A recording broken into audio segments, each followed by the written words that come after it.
repito, 11 22 62 77 28 es el teléfono que tenemos para que se comuniquen con nosotros el día de hoy. Y esta cortina, mientras yo aprovechaba para decir otras cosas, amerita para presentar a nuestro invitado este día, el cual está presentando su último libro, con temática, ¿no?, de los ovnis, que dice ¿qué hay detrás de los ovnis? Ese es el último libro. No es la primera vez que hablamos con él y para mí es un placer volver a presentar al doctor en psicología social o psicología social, Antonio Las Heras. Buenos días, doctor. Federico Roveda lo saluda. Bienvenido a Cluseta otra vez. Buenos días, Federico. Buenos días. ¿Cómo está, doctor? ¿Bien tanto tiempo? Bien, porque siempre tenemos cosas interesantes para seguir haciendo, así que por eso estamos bien, exactamente. Doc, hoy nos quedábamos charlando, perdón, ¿no? Capaz que lo podríamos preguntar después, pero hoy estamos charlando en la preproducción. ¿Cuántos libros ya tiene escrito usted? Si es que los tiene contados. Según dice aquí la gente que me acompaña, porque yo no los he contado, pero ellos sí, este es el libro número 54. Yo pensé que me iba a decir según Wikipedia. Por eso esbocé la sonrisa. No, 54, pero ten en cuenta, me gusta a mí contar esta anécdota. A ver. En los primeros 2 libros que yo publiqué, uno se llamó Verdad y leyenda de los grandes cometas, y el otro, Informe sobre los visitantes extraterrestres y sus naves voladoras. Lo publicó mi primer editor, que fue la editorial Rodolfo Alonso Editor. Pero resulta que yo tenía 20 años de edad, y en aquella época vos eras mayor de edad a los 21. Claro. La patria potestad era solo del padre, no era compartida. Así que los 2 primeros libros, el contrato de edición lo tuvo que firmar mi padre porque yo era menor de edad, ¿te das cuenta? Pero hablo de 50 años atrás. Pero me imagino que su padre le habrá pasado al autor lo que corresponde de haber ganado. Absolutamente bueno. Sí, porque firmó y nunca más se ocupó. Es más, él estaba convencido que escribiendo libros no se podía hacer una diferencia de dinero. Tal cual. Pero los padres de antes eran Además, Rodolfo Alonso en esa época fue uno de los primeros editores que se le ocurrió la buena idea, en aquella época, de no solo vender libros en las librerías, sino en los kioscos de diarios de todo el país. Y eso hizo que, en este caso, sobre todo este libro, Informe sobre los visitantes extraterrestres y sus naves voladoras, tuviera 4 ediciones. Realmente, para el joven que yo era, cada 6 meses una visión un cheque, importantísima. Una maravilla. Una visión importantísima del negocio. Sí. La editorial Rodolfo Alonso fue pionera en muchas cosas. Estamos hablando de medio siglo atrás. Claro, sí, por supuesto. Ya que estamos, Doc, empiezo por ese lado, porque también tiene que ver, la temática un poco tiene que ver también con este nuevo libro, del cual vamos a adentrarnos más, por supuesto. Claro. En aquellos años, ya que estamos por allá, me parece que era más difícil creer en vida extraterrestre. Hoy en día quizás estamos más como... Me da la sensación, quizás estoy equivocado, pero como que hoy en día estamos más como, sí, mirá, puede ser que si Dios existe o que no existe, o que si venimos de acá o de allá, pero ellos están seguramente. Pero hace 50, como dice usted, 50 años, no sé, yo cito las mismas palabras que usted. Pero hace un tiempo atrás, para esa anécdota que usted contaba, no era tan certero eso. Sí, obviamente que había, sí se los veía, de hecho usted por algo lo escribía, pero no era como tan voz populi, ¿no? Bueno, vos fijate que en el siglo XX el tema de lo que ahora llamamos ovnis, o más precisamente en el lenguaje técnico, fenómenos aéreos inusuales, bueno, todo esto había comenzado un 24 de junio de 1947, cuando un aviador civil norteamericano, estando a poco de aterrizar en su avioneta en el aeropuerto de Washington, ve una flotilla de algo que, asombrado, una flotilla de algo que se movía inteligentemente, no eran nubes, no era una bandada de pájaros, claramente eran objetos, y avisa de esto a la torre del aeropuerto de Washington, que a su vez con el radar captan que efectivamente esos objetos están. Cuando a Kenneth Arnold le preguntan qué es lo que vio, él dice flying saucer, que fue traducido al castellano como plato volador. Claro. Ahí comienza la historia en el siglo XX, ese 24 de junio de 1947. Luego, lo de plato volador sonaba, o flying saucer, sonaba medio ridículo, entonces se utilizó la sigla UFO, Unidentified Flying Object en inglés, objeto volador no identificado en castellano. Y a partir de ahí esto empieza a tomar cada vez más interés. Aparecen películas de ficción, pero aparecen los primeros libros sobre investigación del tema.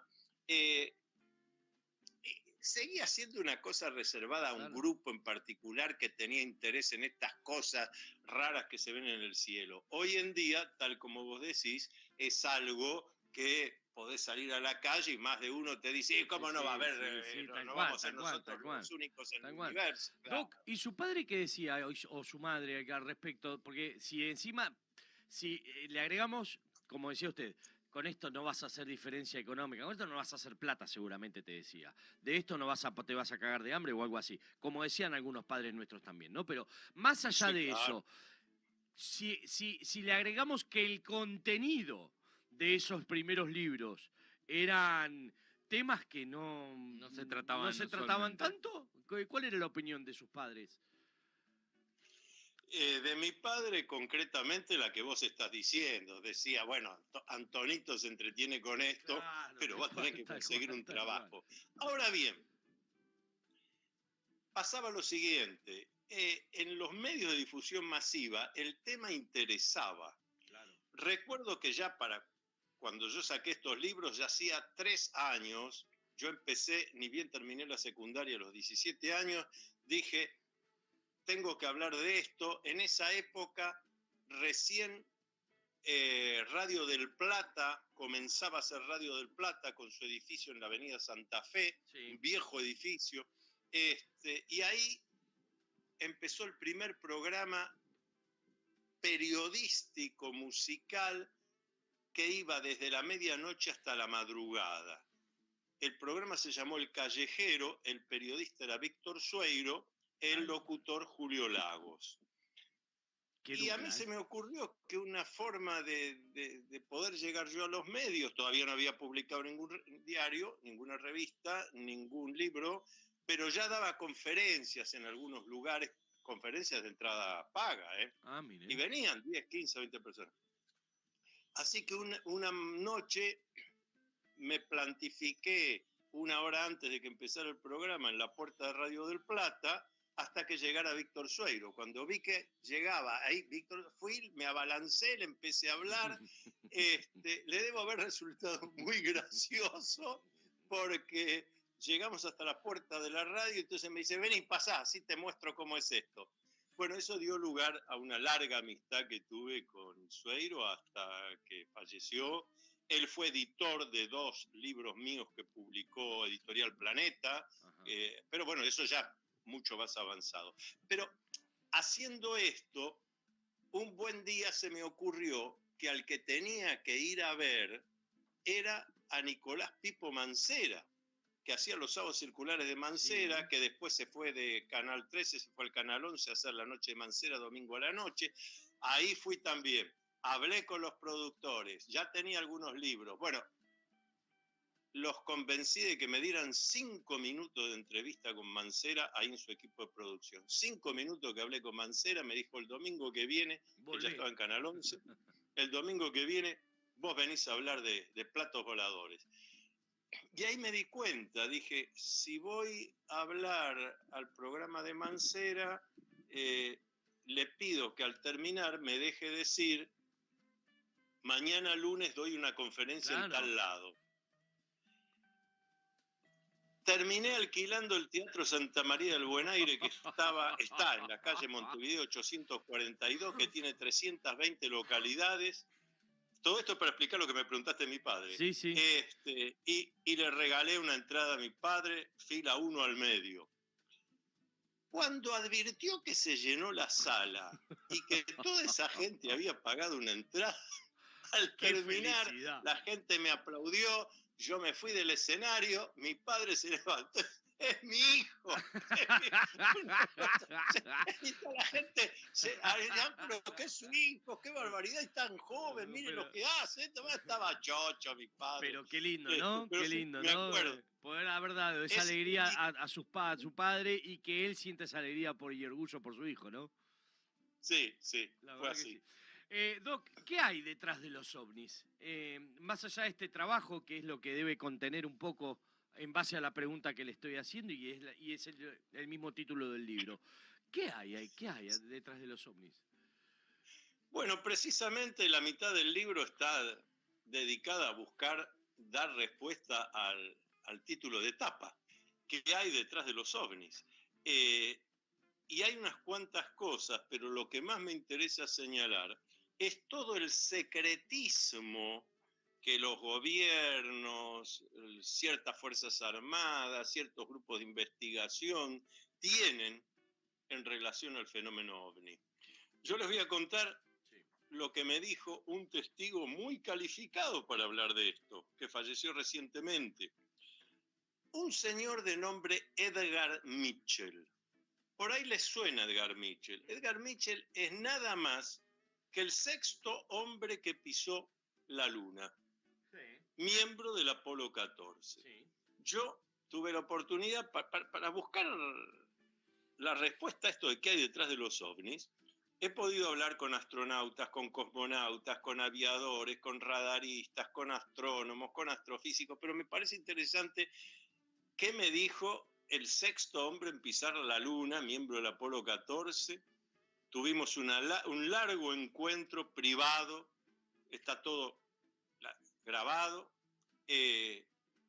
Una tarde de domingo tomando té, él, yo, una traductora para que no hubiera error en lo que estábamos diciendo, y se grabó todo.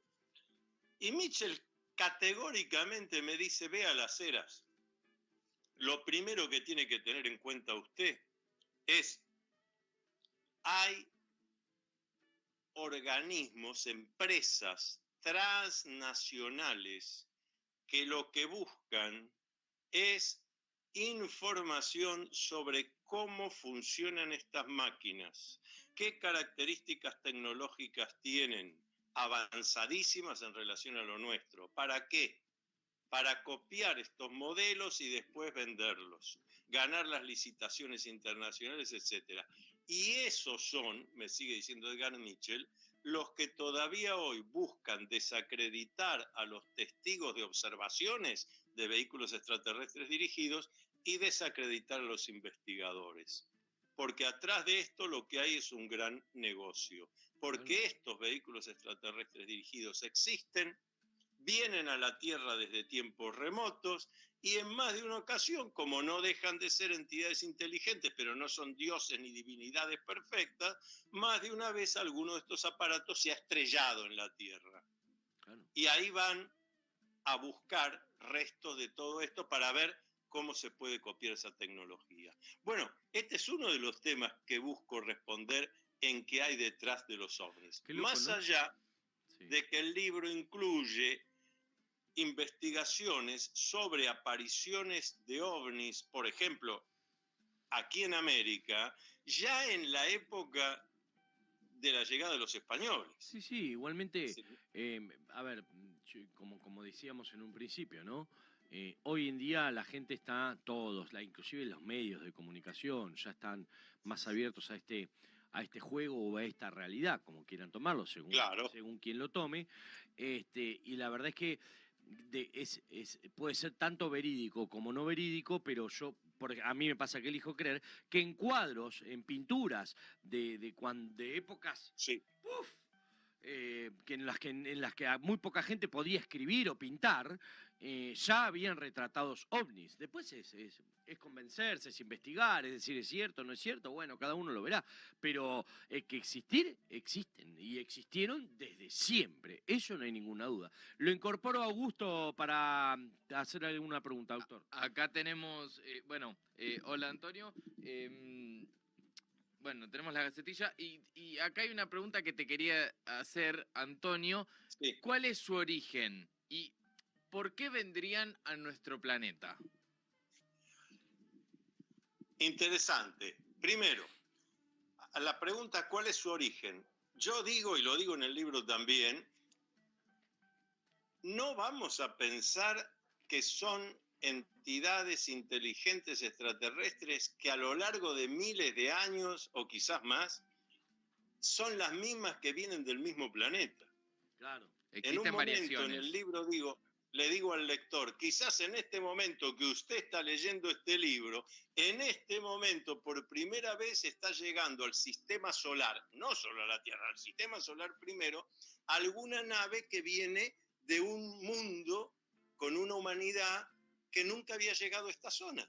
Claro. Si lo primero que tenemos que tener en cuenta es eso, por eso la variedad de testimonios que hay en lo que llamamos encuentros del tercer tipo, es decir, cuando un humano es testigo de la presencia de estas entidades extraterrestres acá en la Tierra. Entonces, uno describe un ser bajito, de cabeza extraordinariamente grande, el otro un delgado, alto, el otro uno demasiado parecido a nosotros. Claro, porque no vienen de una misma procedencia, de un mismo planeta. Ahora, fíjense que el año pasado, nada menos que en el Congreso de los Estados Unidos, se hicieron varias jornadas donde distintos investigadores científicos expusieron a los congresistas norteamericanos sobre estas presencias. Y uno de los técnicos que expuso llegó a decir algo más, que yo no lo descarto, al contrario, me parece muy entendible. Este especialista, y hablándole a los congresistas de Estados Unidos, el Congreso de Estados Unidos, les dice, miren, no nos llame la atención que algunos de estos que se están describiendo sean humanos del futuro, de nuestra humanidad, del futuro, que han podido idear la máquina del tiempo y son historiadores que vienen al pasado para ver realmente cómo ocurrió la historia. Por eso algunas de las descripciones hablan de seres demasiado parecidos a nosotros.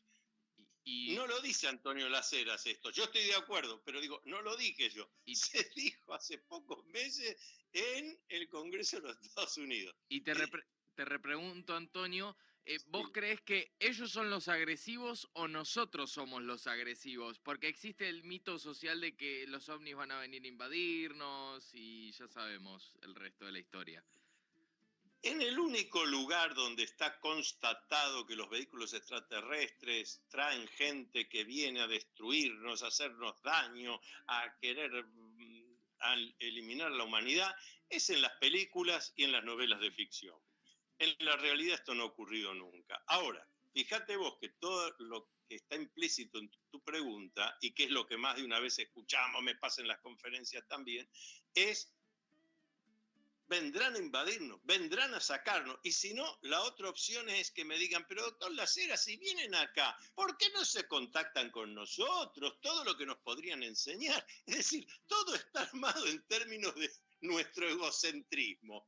Si vienen a esto que es menos que un granito de arena en el universo, que es el planeta Tierra es menos que un granito de arena en el universo, vienen acá, es para sacarnos algo. Y si vienen y no es para sacarnos, que nos den. Esto, muy humano. Tal cual, tal cual. Humano en decadencia.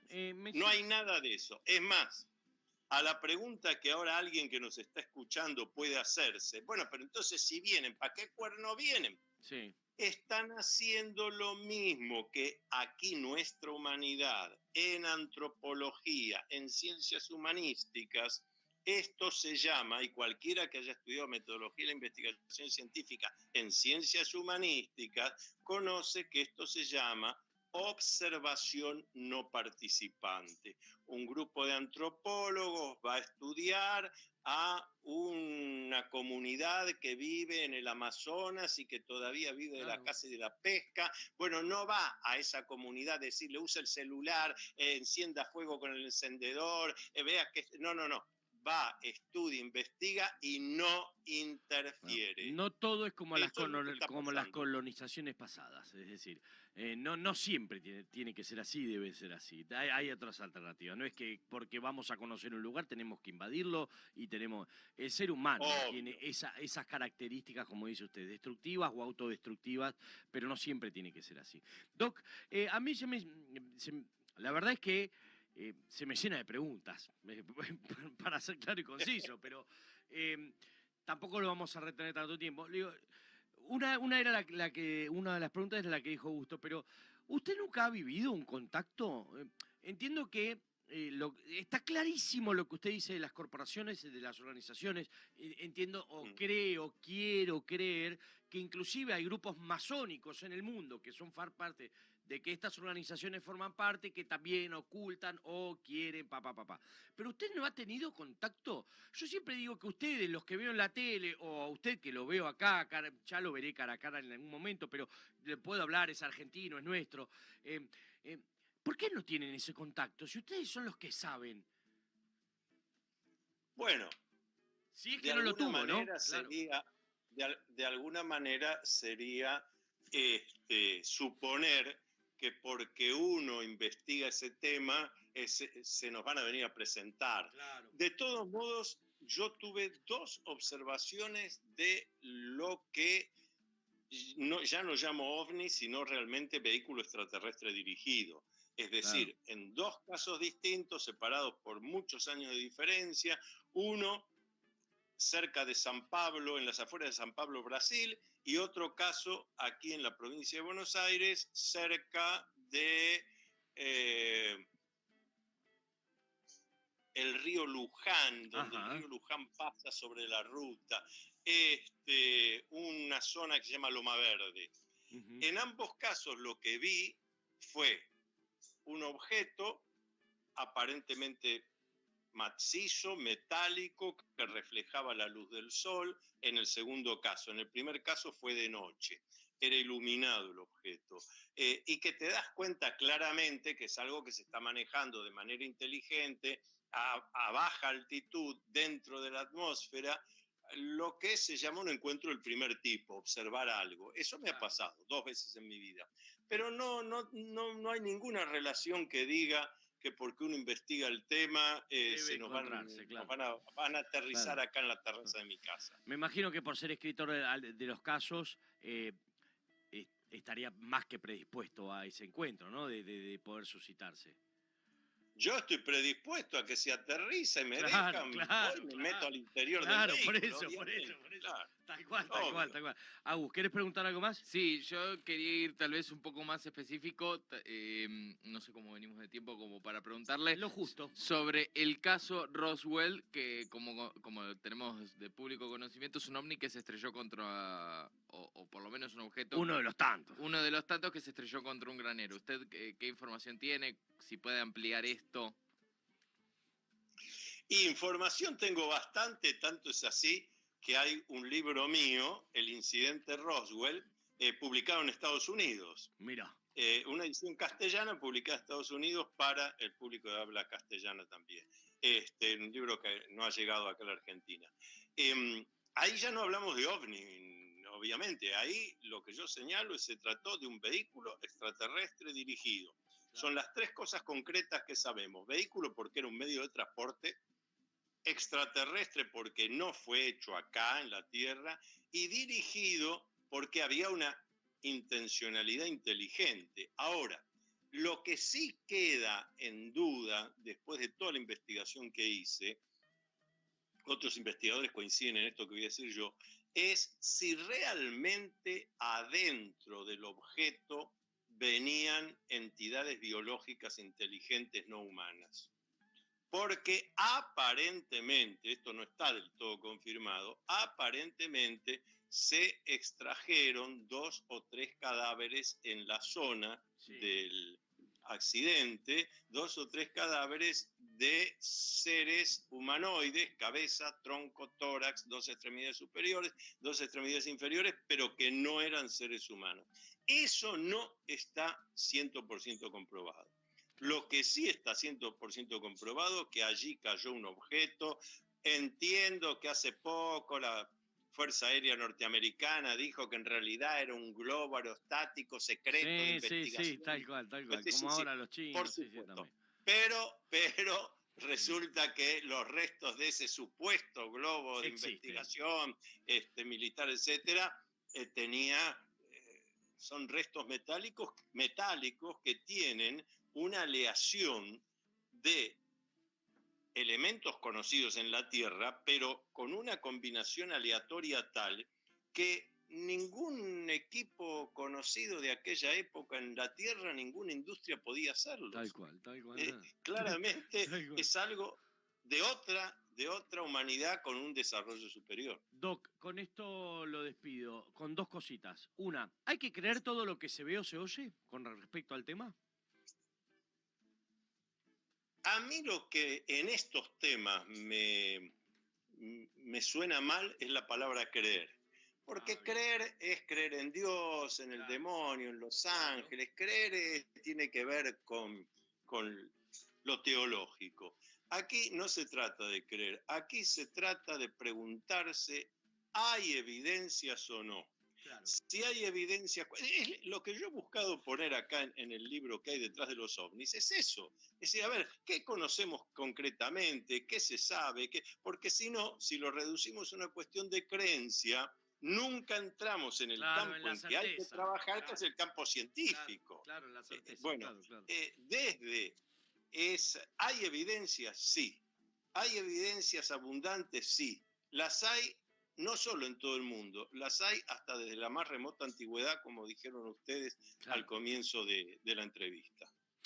Doc, lo último, ¿cómo seguimos su libro? ¿Cómo nos hacemos de él? ¿Cómo podemos contactarlo a usted? Si quiere decir alguna vía de comunicación o algún canal de venta. Con todo gusto.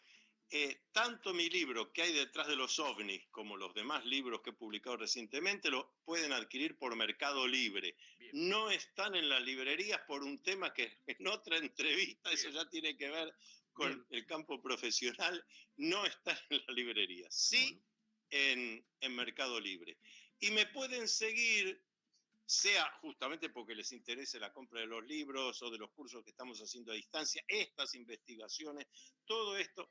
Bueno, mi mail, el teléfono, todo, está en mi página web que es www.antoniolaseras.com.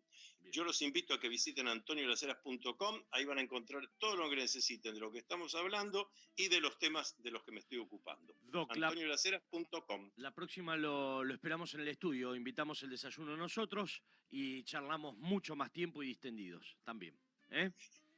Lo vamos a coordinar y lo hacemos, con todo gusto. Un abrazo muy grande y muchas gracias por el tiempo que siempre nos ha brindado a nosotros y espero nos siga brindando. Un abrazo muy grande. Con todo gusto. Luminoso abrazo para todos. Luminoso abrazo. Lo mismo para usted.